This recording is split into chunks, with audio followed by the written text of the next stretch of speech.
morning. Today we are going to start a new module, nuclear detectors and counters. In this session, we will discuss about three nuclear detectors, that is ionization chamber, proportional counter and GM counter. So before moving to the topic, let's have an introduction about nuclear detectors.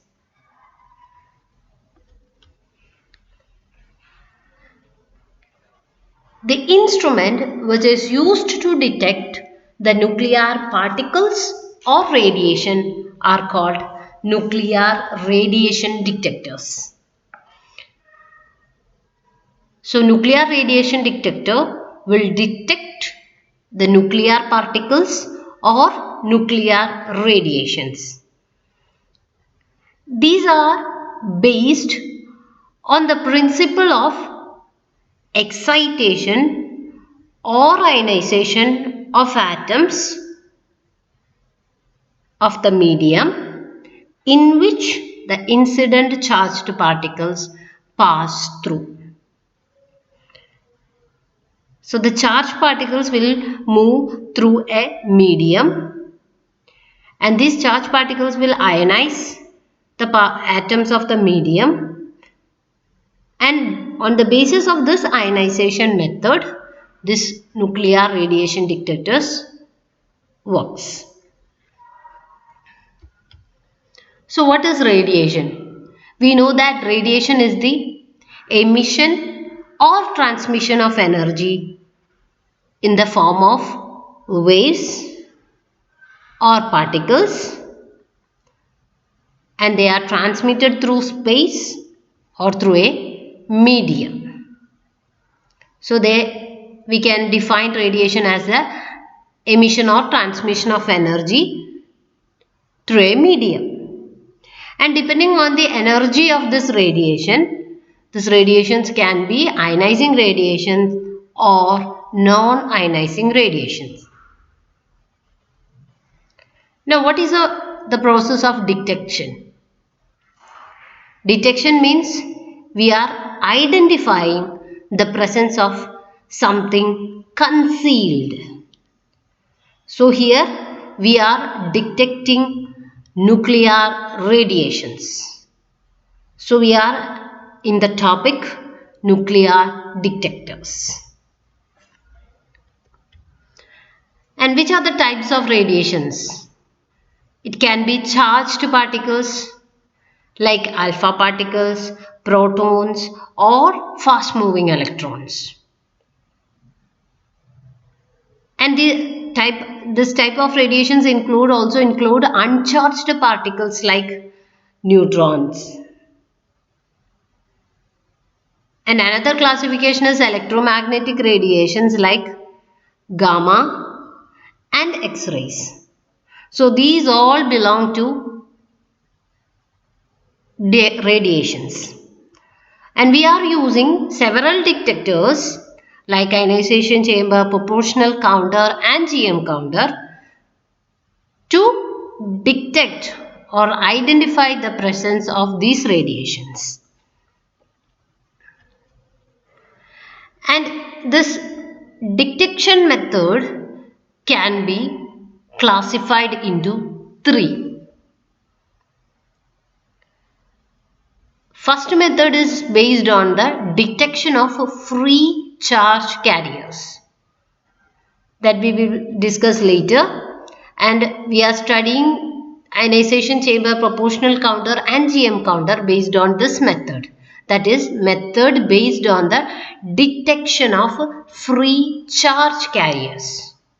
So we will detect the charge carriers inside the medium and will conclude about the presence of radiation. Now the second method is methods based on light sensing, in which this method is applicable for both charged particle as well as uncharged particle. And example for this type of detector is scintillation counter. And the third method is the method based on the visualization of the track of the radiation. Visualization means we can see the path of the radiation. So when the radiation moves through the medium, we can see the path of the radiation. So we can visualize the tracks of the radiation using this method, and the detectors based on this principle are bubble chamber and cloud chamber. So in this module we are focusing on all these three different methods.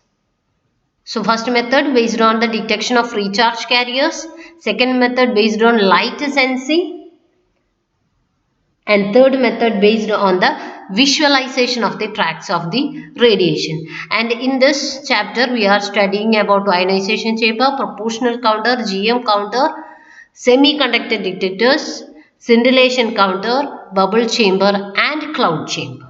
So we will study about all these different types of nuclear detectors. And the detectors can be classified into three, that is gas filled detectors, solid state detectors and charged coupled detectors. Now we are in this class we are concentrating on gas filled detectors, which include ionization chamber, proportional counter and GM counter. So the detector is filled with gas, so that classification is given as gas filled detectors. Now the scintillation counter we will study about it, which will come under solid state detectors. So the three basic types of gaseous ionization detectors are ionization chamber, proportional counter and Geiger-Müller tubes or Geiger-Müller counter. See, this is the basic diagram of a gas filled detector. See, here you can see a cylindrical chamber, isn't it? So this cylindrical chamber is having a end window here and also an end window here, and this chamber is filled with always filled with a gas, and this chamber, cylindrical chamber, will act as a cathode, and inside this chamber there is always a central wire which acts as an anode. Now these are given sufficient potential and the output is taken here from here. So this is the basic construction of a gas filled detector. So you have to study this, so that this is the basis of ionization chamber, proportional counter and Geiger-Müller counter.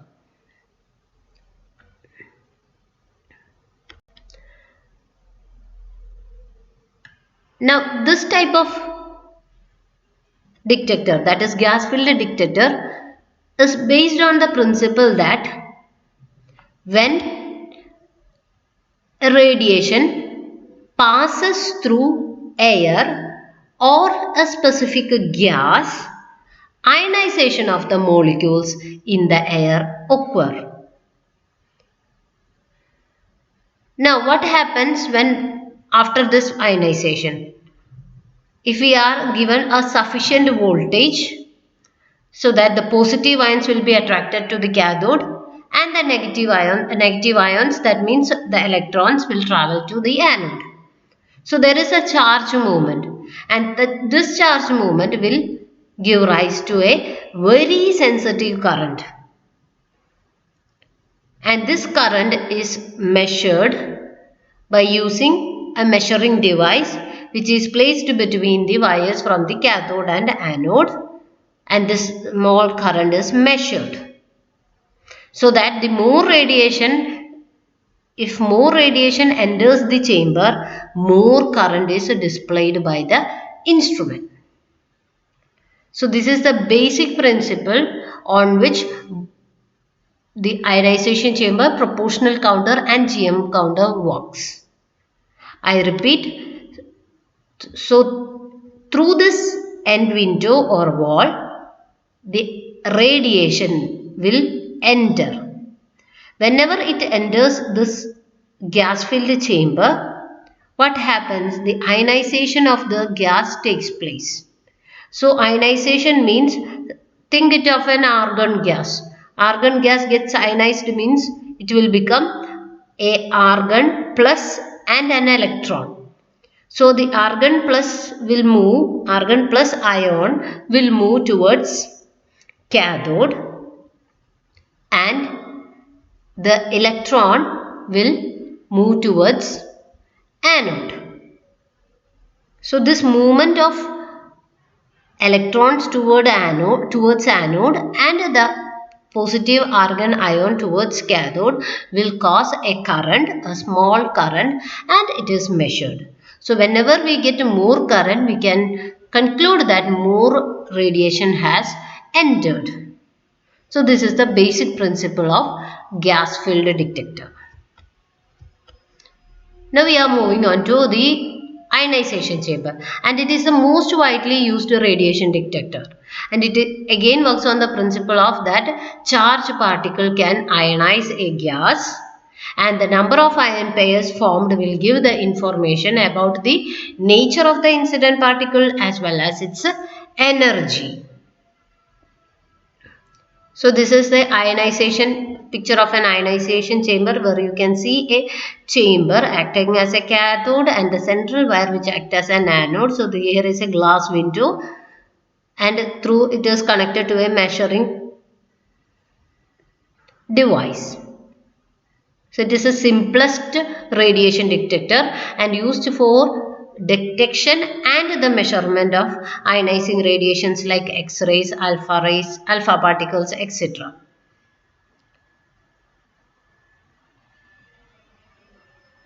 So all the charges created by this ionization within the gas by applying an suitable electric field. The term ionization chamber is used to describe those detectors which collect all the charges created by direct ionization. See, whenever the radiation enters the chamber, it ionizes the gas inside it. So the name is given as ionization chamber. So the gas molecules gets ionized when energetic charged particles propagated through a gas, which is the principle of ionization chamber. See, here you can see a metallic cylinder filled with a suitable gas, a metal rod connected to a counter through an amplifier. We know that when the ions are moved, the measured current is very small, isn't it? So in order to amplify it, we use an amplifier, and it is given to a counter. So it is having a thin metallic wire along the axis, which is acting as an anode, and the outer cylinder as a cathode, and mainly we use argon as the gas inside. Also we use argon with carbon dioxide, or argon with methane is also used, or we can simply use air as the filling gas. So this is the diagram. We are using radiations, isn't it? Nuclear radiation. So the nuclear radiation is given this simple. So you can study this connection diagram, where you can see when the nuclear radiation passes through the gas, it ionizes into positive ions and electrons, so that the positive ions will move towards the cathode and the negative ions will move towards the anode, and due to the voltage source given, and this current is measured using this electrical current measuring device. Working we had already explained.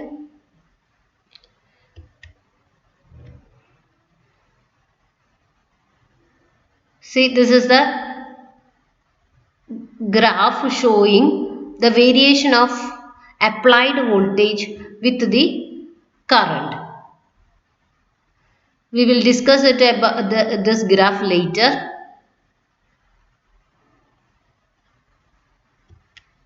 And moving on to the properties of ionizing chamber. Ionizing chamber have been used to study alpha particles, protons and nuclei of lighter element. Now, it is not useful to detect electrons because of their low ionization power. And there is a small disadvantage for this ionization chamber, that is there is a drawback. It's take time to detect next particle after detecting the first one. So in this slide we have to concentrate about the properties of this ionization chamber. Now the next one is proportional counter. It's also a gaseous ionization detector which is used to measure the particles of ionizing radiation. And we can measure the energy of the incident radiation also using this proportional counter, so that a detected output is proportional to the radiation energy, so that this detector is given the name proportional counter. I repeat, proportional counter produces a detector output that is proportional to the incident radiation energy.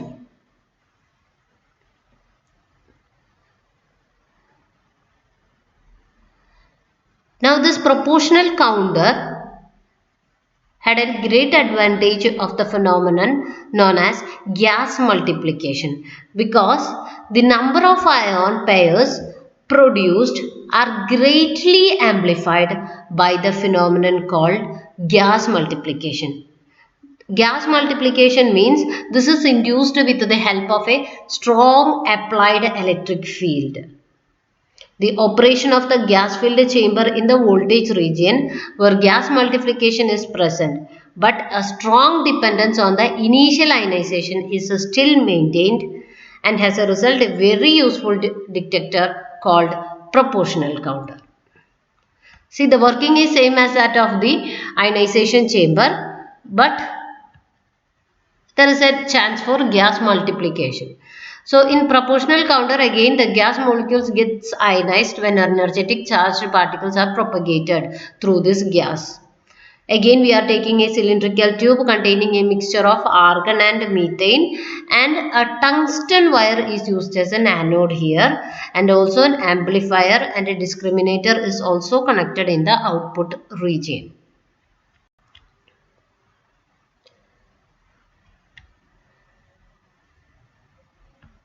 Here again the graph is shown where the voltage and counting rate is taken, and this region is called plateau region, in which the counting rate remains constant with voltage is known as plateau region.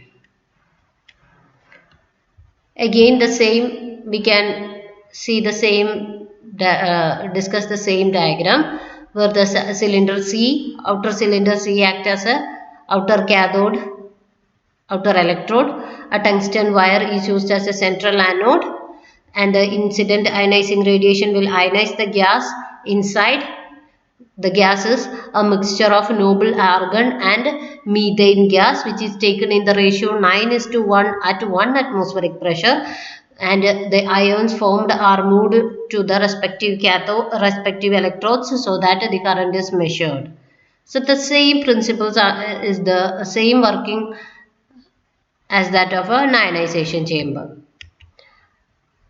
See, this gas multiplication, we had said a gas multiplication, isn't it? That is, if the applied voltage is so high that the primary ion gains sufficient kinetic energy to produce secondary ion by collision with the atom of a gas, resulting into gas multiplication. I repeat, initially whenever this incident radiation get moved into the chamber, the ionization takes place, isn't it? So the ions are formed that ions are known as the primary ions. Now we can increase the applied voltage. What happens? The ions will attain energy, isn't it? So now these ions are moving with a high energy and they will again collide with the gas atoms inside the chamber. So again more ions are formed, isn't it? Secondary ions. Or we can say that is a process known as gas multiplication. So that is explained here. So when a charged particle enters a chamber, the positive ions move towards the chamber wall and the electron move towards the central wire. In proportional region, so we are discussing the proportional counter, isn't it? The applied voltage is so high that the primary ion gains sufficient kinetic energy and will produce secondary ions by colliding with the atoms of the gas, which will result in gas multiplication. And the number of ions will increase exponentially, and this process is called avalanche.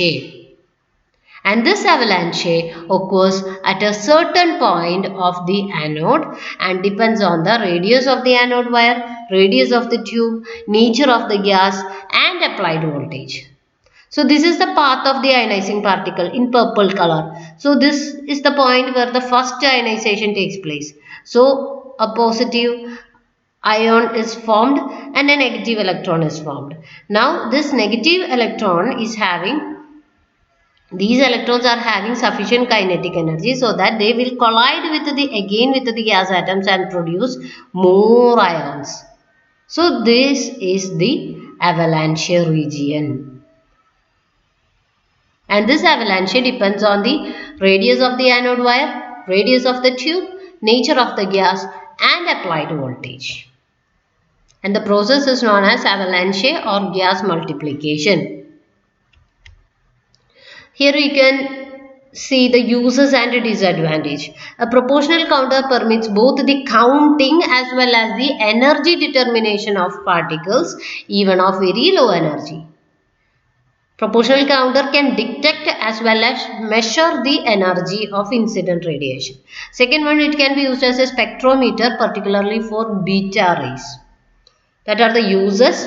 Then disadvantages is that amplification factor depends on applied voltage.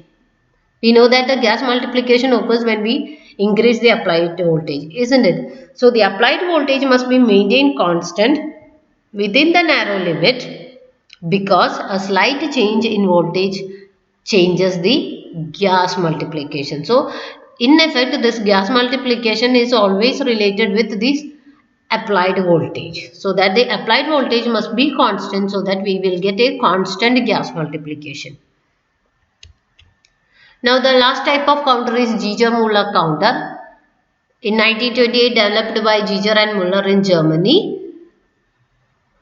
And the main difference between proportional counter and GM counter is that in GM counter, gas multiplication so large an avalanche does not form at one point but spreads over the entire length of the central wire. So that the amplification does not depend upon the initial ionization produced by the ionizing particle. That means the output pulse or the output is independent of energy and the nature of the particle detected. Let's move on to this GM counter in detail. So the principle is that again the gas molecules get ionized when energetic charged particles propagated through the gas.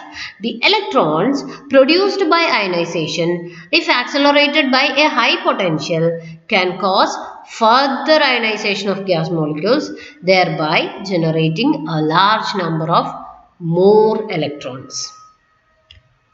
So again, this is the copper tube that acts as a cathode and the central tungsten wire which acts as an anode, and this whole system is enclosed in a glass tube, and this end wall is given so that the particles will enter to this and the ionization takes place, the ions will move towards the respective cathodes, which constitute a current, and that current is amplified and counted using a counter.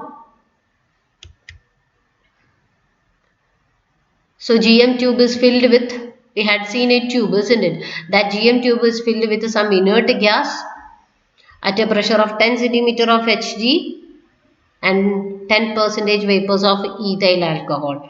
Again, the central anode wire is tungsten, point of 0.5 millimeter diameter, and a thin window, which is generally made up of mica, is provided at one side of the tube for the entrance of incident particles, which has to be detected.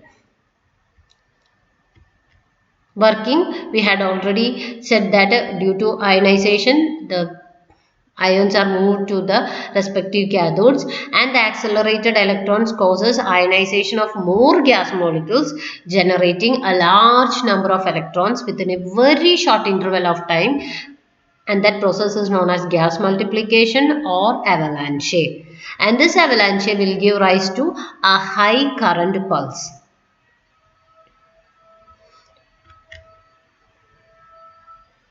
So this is the figure of again a GM counter made up of a glass tube with a thin central wire, where the tungsten acts as an anode and the copper cylinder acts as a cathode. Here the voltage maintained is between 800 to 2000 volts, corresponding to the Geiger region or plateau region. We had discussed the plateau region where the counting rate is constant with the voltage, applied voltage. So we have for the counting rate to be constant, the applied voltage must be 800 to 2000 volts.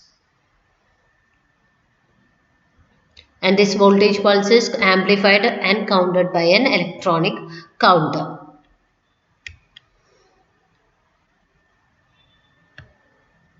So this is the graph showing the variation in the counting rate with the voltage in GM counter, where this curve is approximately constant here, isn't it? So this is known as Geiger plateau or plateau region. See, operating voltage is here. So the GM counter works in this region where the applied voltage is between 900 to 1100 volt. And up to that voltage we will call it as threshold voltage. V1 is the threshold voltage from which the Geiger plateau begins, and V2 is the breakdown voltage from which this constant region will rise.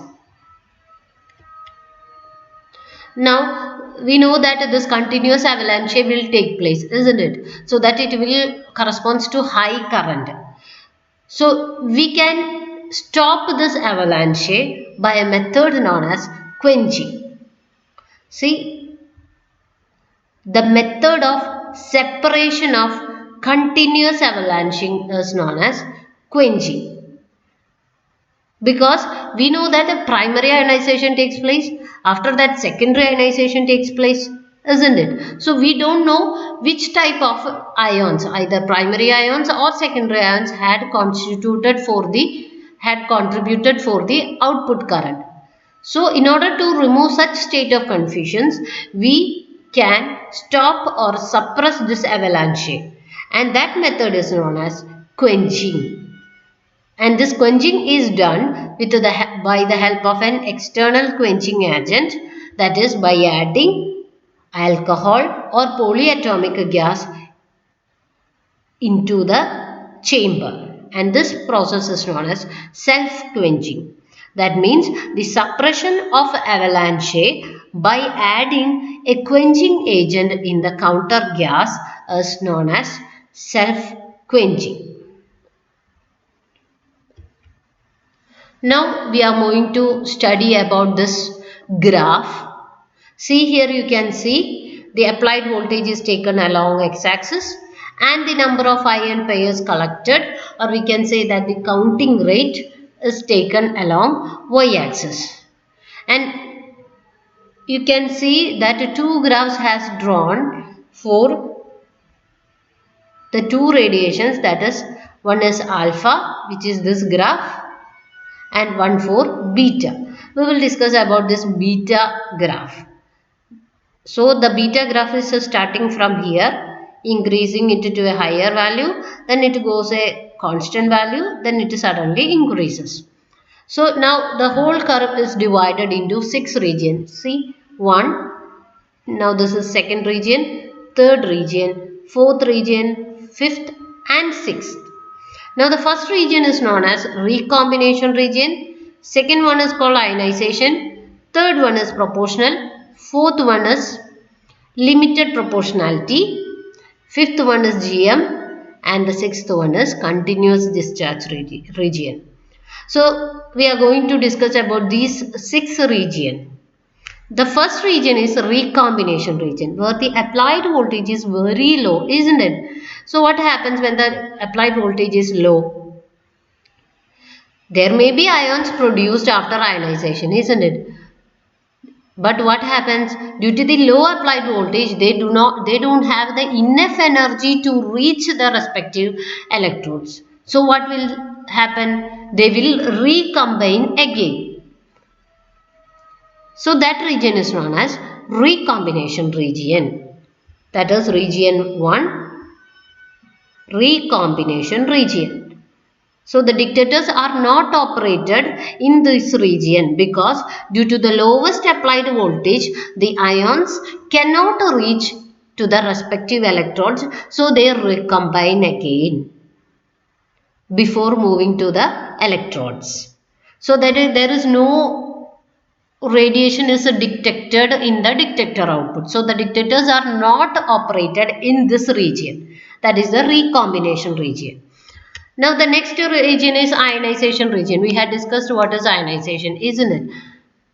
So the applied voltage is greater than the recombination region. So what will happen as the applied voltage increases, more and more ionization takes place, so that the current also or the number of ion pairs collected will also increase in this region, which is known as, and this region is known as ionization region. Now moving on to the third region, that is the proportional region, proportional counter region or proportional region. The electron ion pairs will increase exponentially because V is the applied voltage is further increased to V2. The electrons and ions produced by the ionizing particles will get a sufficient kinetic energy and will generate secondary electron ion pairs by colliding with the atoms of the gas. So what happens? The electron ion pair will increase exponentially. And in this region, the number of ions collected at the electrode is proportional to the energy of the ionizing particle. So, and this region is known as proportional region or proportional counter region because the number of ions collected at the electrode is proportional to the energy of the ionizing particle. If the energy is higher, the number of ions produced will be higher. Now the third region is limited proportionality region. That means if the applied voltage is increased up to 1000 voltage, but this proportionality behavior is lost. Proportionality behavior means the formation of ion pair which is proportional to the energy of the incident particles. That relation is not maintained in this region. So thus this region is not suitable for detection as well as for measurement. Now the next region is Geiger-Müller region, which is also known as GM plateau or Geiger plateau or plateau region, which extends over a region of 200 to 300 volt, where the field strength is so great that once ignited continues to spread until amplification cannot occur. In the GM region, the gas amplification factor A depends on the specific ionization of the radiation to be detected. So here you can see that after this limited proportionality region, here from 1000 to 1400 volt, the ion pairs are rate of the number of ion pairs formed are of constant, because due to the gas amplification there is already a constant number of ion pairs already formed in this region.